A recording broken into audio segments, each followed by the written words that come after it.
have with us today the Department of Information and Communications Technology Secretary Ivan John Uy. Good morning, Secretary Uy. Good morning, Daphne. Nice to have you here in our first broadcast of Malacañang Insider. I'm glad to be buena mano. Oo nga. Salamat. Let's get straight into a conversation here. What is deepfake? Ano nga ba ang ibig sabihin ng deepfake? Deepfake po is it's a technology tool that is used now to make something appear to be real when it's not. So it's often used for voice and for video images where you can replace somebody else's voice or somebody else's video image or photo over an existing image. Deepfake actually has been used for a long time already in the movies, in the TVs. CGI like that? Yes, okay. So computer graphics imaging. So they use it also for like yung mga green screen or blue screen where it's not just the face but it's also the environment. So you are in a studio but when it appears on TV, you are over a prairie or a mountain or in a forest, but you're not actually. So these are, kumbaga sabi ng dati, no, tawag natin dyan special effects. So today, we call it deepfake. Deepfake. Nagiging deepfake siya kung may iba yung intention? Yes, kung ang intention, you're trying to make it appear something that it is not. So how do we identify deepfake? Well, there are technologies and there are software that's out there, no, that you can use in order to distinguish between altered images from the original images. And what's important, but with the use of those technology or those software, you need to actually have a copy of the original one and then put it into the algorithm so that it will now be able to identify if that image is altered or not. So in forensics, they use actually those software in order to analyze whether things are authentic or not, so using forensic tools. And there are forensic tools that are available out there to distinguish those. Okay. Recently, we've seen some high-profile deepfakes that have affected celebrities and even officials. Yes. Could you give us an update on any investigation regarding this matter? Well, it's still ongoing, and we've identified several of those. No, some of them actually are even being used for marketing purposes. So you see ads taken out on social media, purportedly to be coming from a celebrity endorsing a particular product, but that celebrity actually never endorsed that product. So they use the face and they use the video of that celebrity, but actually the words that are coming out are not from that person, but it sounds like that person. And then they endorse a product that is fake or that is being sold in order to increase its marketability. And we've received complaints coming from those celebrities, and we relay it to the social media platforms, informing them that these are fake and that the true celebrities that are there have already submitted their complaint. So responsive naman, some of the social media platforms, they take it down immediately, especially if it's proven that they're fake. Well, we're always on TV. We're also quite vulnerable to deepfakes. Anyone can take our image and announce something. Yes. Is there anything there that protects us? Especially like you're an official of the government and some of our officials have been attacked. How do you investigate and what can be done? Well, we need to probably come up with more responsive and timely policies in order to address this, no? Especially when it comes to matters of national security. Yes. I mean, we cannot have a situation where a high government official is suddenly posted on social media announcing, let's say, a major disaster or an explosion or whatever, causing panic to the citizenry, when in fact that wasn't the truth. And a lot of responsibility actually falls on the social media platform that delivers, that is the platform that empowers this kind of information or misinformation. And other governments have already tried to address that. No? For example, Malaysia has just come out with a law that requires now social media platforms that has a following of more than 8 million are now required to get a license or a permit from the country. And that now puts more control by the country that if these social media platforms misbehaves or allows misbehavior, then they can be imposed with penalties. The media company, The social media company. Wow. Now, the problem is many of the social media companies do not hold office in the country. Oh my. So some of them only has lucky if they have even a skeleton crew. No? Very often is they're operating from abroad. That's the common thing though. You're in the digital sphere, this is your work. So it's borderless. Yes. Yeah.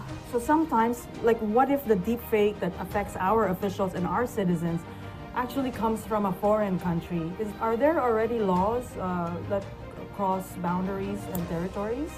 Well, the ones that have those kinds of rules are those governed by what we call multinational agreements or international treaties, no, or conventions.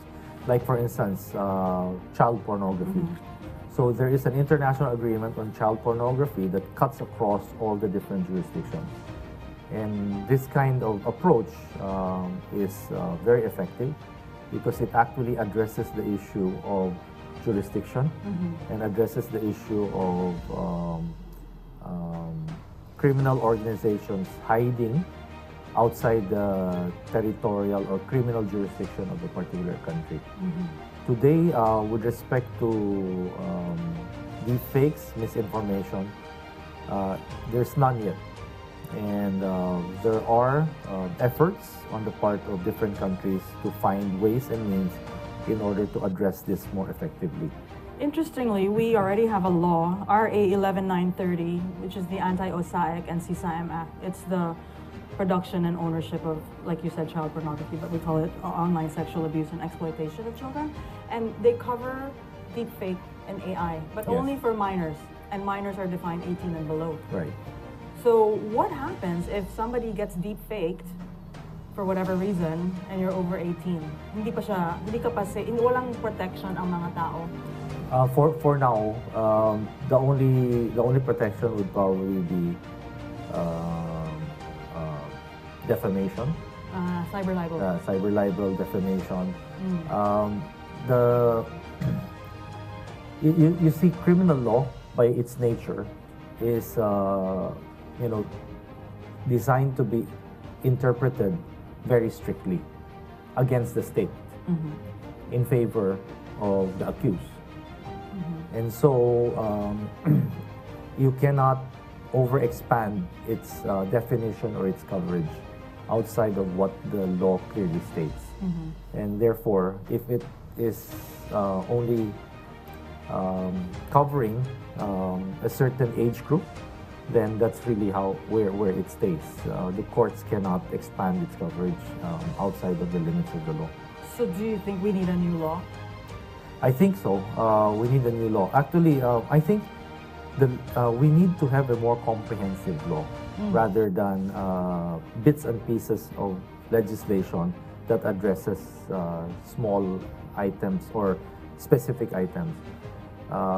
For instance, you have an anti-scam law, you have an anti-misinformation law, you have an anti-deepfake law or something like that.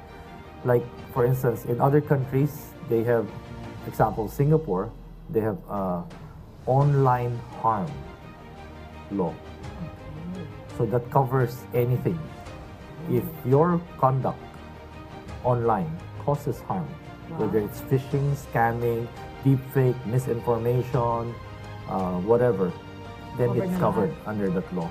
Wow. So I think that's a better way, no, of addressing this whole thing, rather than having separate laws that addresses all.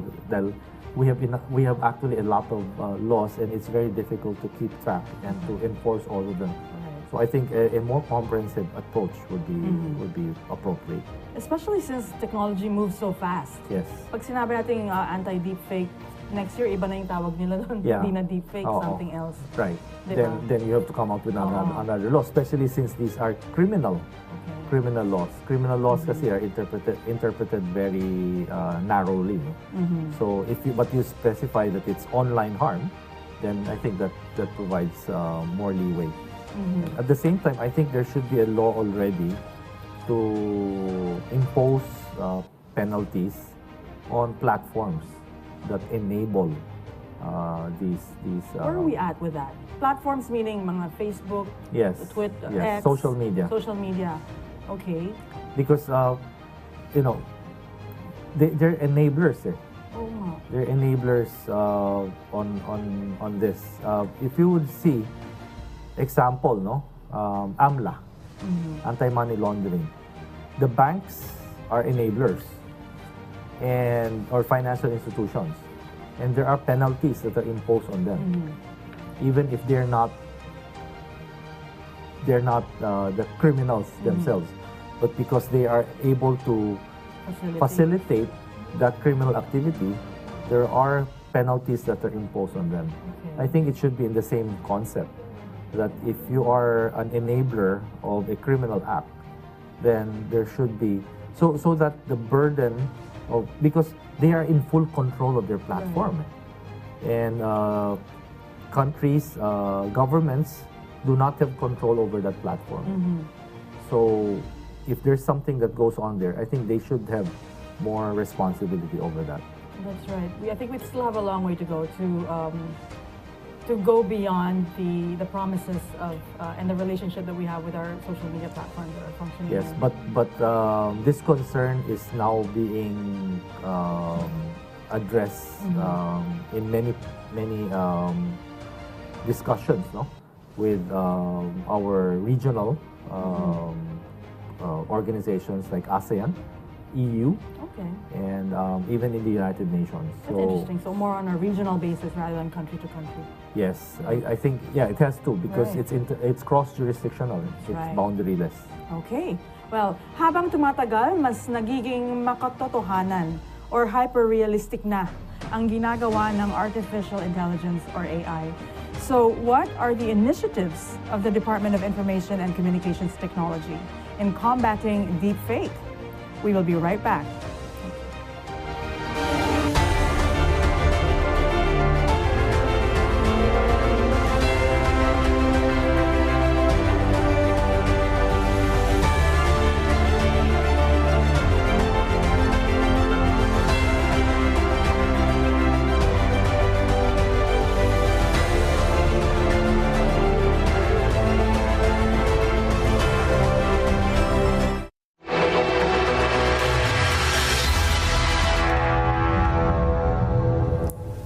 Alinsunod sa mga direktiba ni Pangulong Ferdinand R. Marcos Jr., inilunsad ng Department of Agriculture ang Program 29 upang magbigay ng dekalidad na bigas sa halagang 29 pesos kada kilo sa halos 6.9 milyong vulnerable sectors na kumakatawan sa humigit kumulang 35 milyong Pilipino.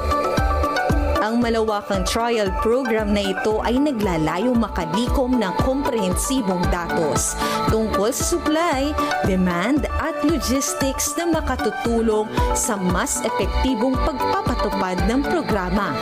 Ngayon, itong programa na to, maganda kasi nakakatulong ka sa mahihirap. Tulad ng bigas, makakita ng 29. Ang pinakamababa ko nabibili, 50. Ito, 29. Magkano ang diferensya ng 21? Di ang laking tipid. Maghahanda rin ang kadiwa ng mga booklet upang subaybayan ang pagbili ng bigas ng mga benepisyaryo ng Program 29 tulad ng mga senior citizen, single parent, mga may kapansanan at mga benepisyaryo ng programang 4Ps ng gobyerno.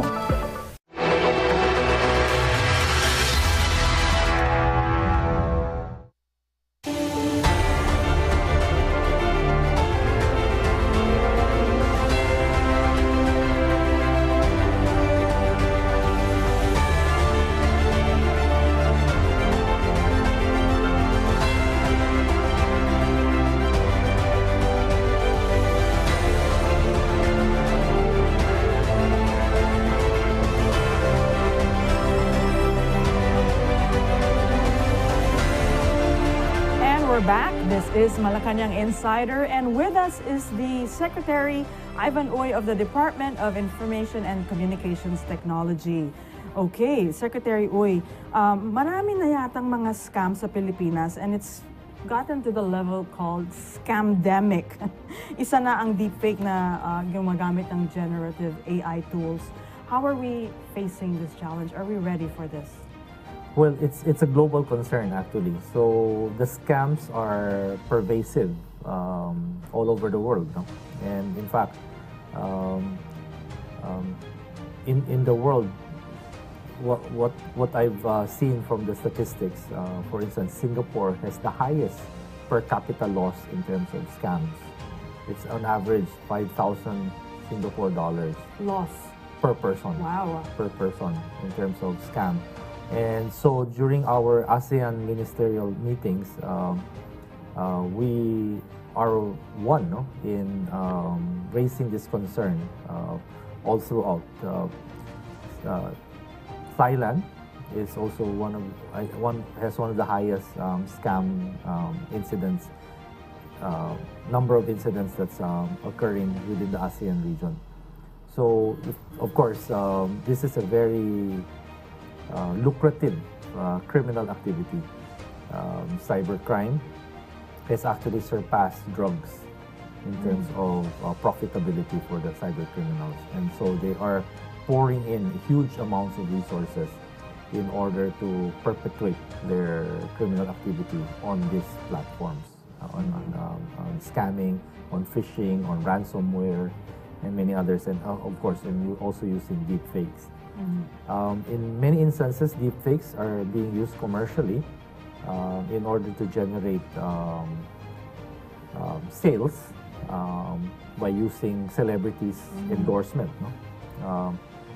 In other areas, it's being used for political gain, especially during elections, where they use them to either malign or to discredit certain people by attributing quotations or phrases that are extremely unpopular, and then making it appear that that person uttered those statements, and that becomes even more destructive if, let's say, they're released a few days before people cast their ballot, so that there's no more time anymore for the real person to say, I never said that.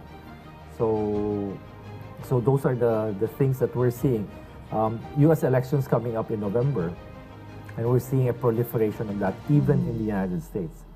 And it would appear that even a first world country like the United States is not really able to nip it or address it completely.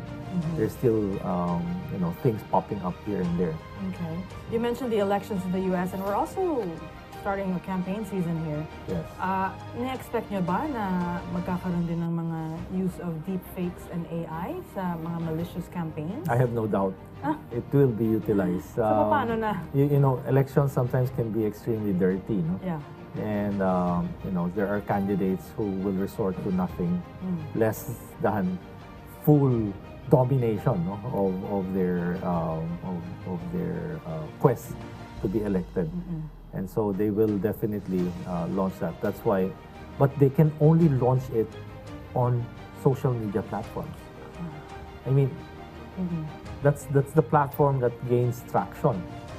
And again, we go back to my position is that these social media platforms are enablers. They're the ones who provide this medium for information as well as for disinformation or misinformation. But Secretary, sometimes the misinformation and disinformation, we don't see it in social media. It gets passed in those private group chats. Yes. Like Viber WhatsApp, or Viber, Telegram, right. Signal. Is that governed by, can we protect our people from these things there? These types of, these are called over-the-top, no? OTT, over-the-top platforms. These are used for basically private communications. And they are encrypted. They're encrypted. So they're designed to be private communications between one person to another person, or between one person to a group of people that are part of that group. And that probably, there will have to be a law that will be passed, because first, how will you have access to those platforms?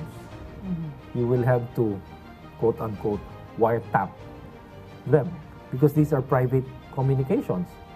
So you go back to the wiretapping, anti-wiretapping law, and seek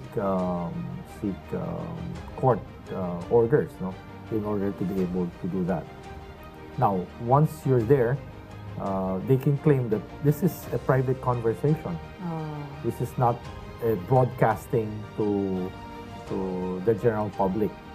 And should it be covered by certain rights, because this is private and not public. So medyo complicated pala talaga to. Anong pwede, as the DICT chief, anong ma-advise nyo sa mga nanonood sa atin? How do we protect ourselves na one, from being faked, and two, from reading and believing fakes? Well, we have to be more discerning. We should not be swallowing everything hook, line, and sinker. Today, information is so open and so accessible that anybody can be a broadcaster. Anybody can be a commentator. Unlike before, where broadcasting is limited to those that have the studios and the facilities to broadcast it, today with the internet, any citizen, any person can become now a opinion maker, they call it a thought leader, and they can produce their own content. And depending on their popularity, they can have a captured audience based on their content. So that is the shift, no? The paradigm shift brought about by technology called internet. And so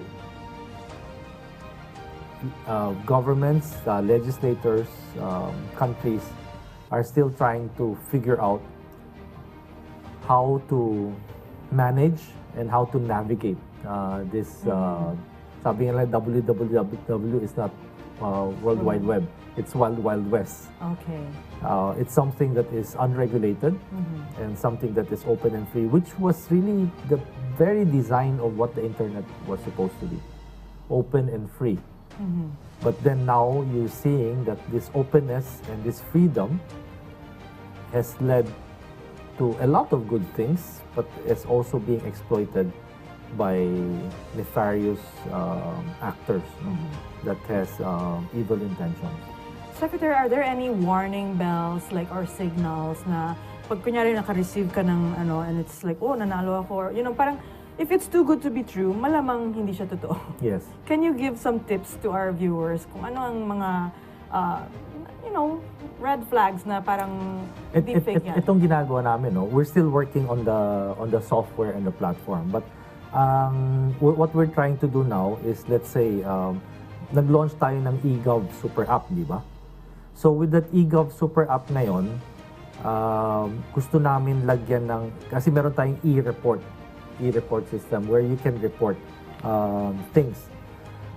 We're trying to integrate some AI into that platform so that when you receive something on your text or whatever, send it now to to that e-report system through the eGov app.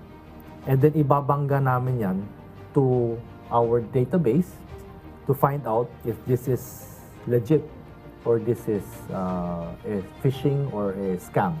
Ay, yung mga text na nakukuha natin, dapat i-report natin? Oh, i-report sa eGov app. Sa okay. We're still working on that platform so that there is, kumbaga, a clearinghouse. Yeah. A clearinghouse. So bago kayo sumagot, bago kayo mag-respond, ibato nyo na muna dito, and then sasabihin namin na, teka, maraming nang na-scam dito sa ano nito. So mag-ingat ka, posibleng scam yan. Bahala ka na kung sasagutin mo pa rin yan o hindi. Siguro wag na lang sagutin. Kung tawagan nyo na lang yung bangko nyo. Yes. 'Di ba? Para sure na... At wag magki-click doon sa number na yun. Oo. Kung alam niyo yung account niyo, alam niyo yung branch niyo, tumawag kayo doon sa manager. Wag kayong mag-click doon sa pinadala niyong number dahil kargado na yung number niyan. So those are the things. Do not believe it immediately. Always validate, always verify. Minsan nakakatanggap yung may natanggap naming report na isang nanay sa bahay nakatanggap ng text galing sa anak daw na na-aksidente. Pero hindi pala na-aksidente. Parang nung old school, ano yun? Yung budol-budol. Yeah. Budol-budol. But then, dati, yung budol-budol, stranger ang tatawag. Ito, boses ng anak mo. Or magte-text siya, pero ang tawag sa iyo, yung tawag ng anak mo. Oo nga eh. So kung ang tawag sa iyo, Mami Dearest.